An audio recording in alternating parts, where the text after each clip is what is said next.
So how do you avoid paying balance transfer fees if you're using a credit card to do the velocity banking strategy? Well, we're going to dive into that in today's training.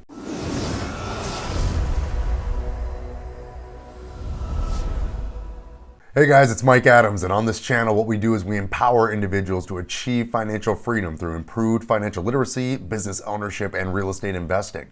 If it's your first time on this channel, make sure to click the subscribe button, click the bell, so that way you get notified whenever we release future content. So in today's training, what we're going to be talking about is how to avoid balance transfer fees for those of you that are using a credit card to do the velocity banking strategy. And there's really three ways that you can avoid these balance transfer fees. Number one is if you have your credit card, the first thing that you can do is you can negotiate with your credit card company. And again, this is something that we're not taught. Most people think that when the banks lay out the terms, that's it, we take it or leave it. And it may be like that, especially if you have bad credit, that may be the situation. But if you have mid to really good credit, you can negotiate fees. So many times when you want to do a balance transfer or you want to use one of those balance transfer checks to write it to yourself for cash, the bank will look to charge you 2, 3, 4, 5%. Many times, especially again, if you're in good standing with that bank, you can give them a call, say, hey, look, I'm looking to make a large purchase here. I would love to use your guys' line of credit. Could I negotiate and get zero fee for this transfer? And while you're at it, why not ask for 0% interest for the next 18 to 24 months?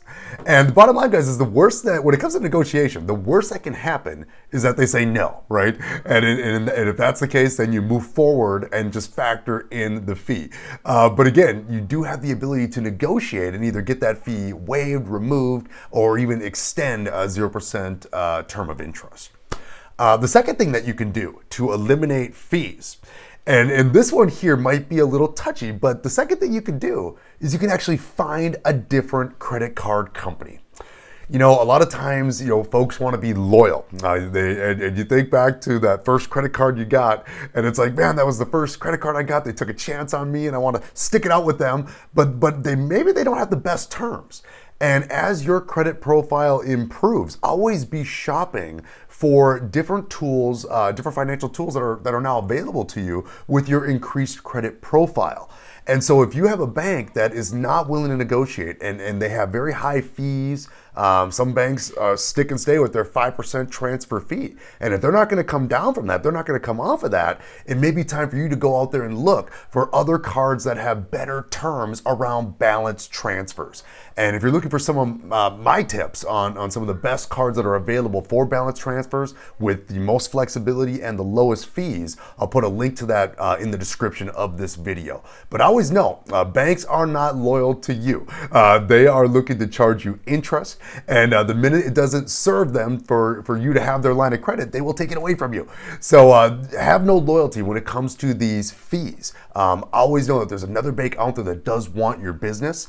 And again, if you find the right one, do your due diligence, you can have reduced or even no fee depending on your credit profile.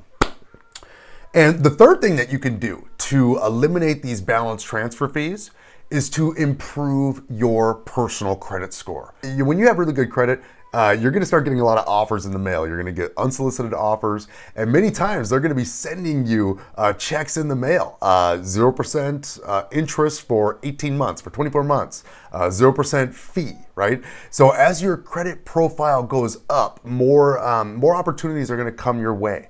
And if you are in a situation where, let's say you have a credit card, but they're not willing to negotiate, and let's say you got a low credit score right now, maybe you're under 600 right now, and you're like, okay, well, I can't really go out there and apply for a new credit card, and I would advise you not to. If your credit's beat up, don't be out there applying for credit. What you need to be doing is learning more about how to improve your credit. Make sure you're paying all your bills on time. Make sure you're handling everything properly. So that way, over the next 90 to even 180 days, you can work towards moving up your credit score. And as your credit score starts to go up, then you can go back and repeat step one, which is negotiate with your current credit card company, or even move to step two again, which is go out there and find a new credit card company that has the favorable terms that you're looking for. So if you found value in this training, guys, make sure to give it a like, give it a comment below. I'm always looking for your feedback, and I look forward to seeing you guys on our next training.